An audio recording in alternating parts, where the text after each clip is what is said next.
festas, dicían os padres, bueno, ás 9 ou ás 10 hai que estar na casa. E había que estar, non había outro remedio. Xuntábase muchísima máis xente que agora, que agora veñen con coches e viñan andando de todos os pueblos da rodeada, viñan andando ás festas aquí na Praza Santa Bárbara ou a festa das feiras da Ponte Nova, viña xente que saía de onde viña andando todo o día. Ai, daquela traían grandes orquestas, ten traído de Ferrol a Piña.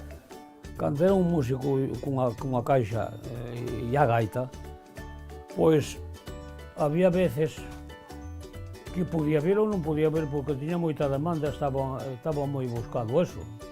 As bodas antes eran che pobriñas. Ibas, casabaste e se cadra ibas pasar un día a luna de miel ou nada.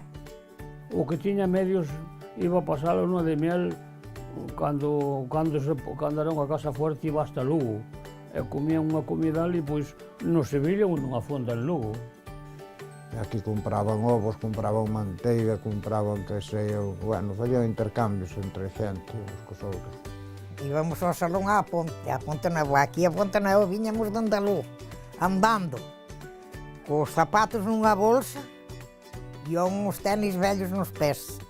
E a chegar aí puñías os zapatos e sacabas os vellos, e depois cando ibas para casa, porque ibas e viñas andando.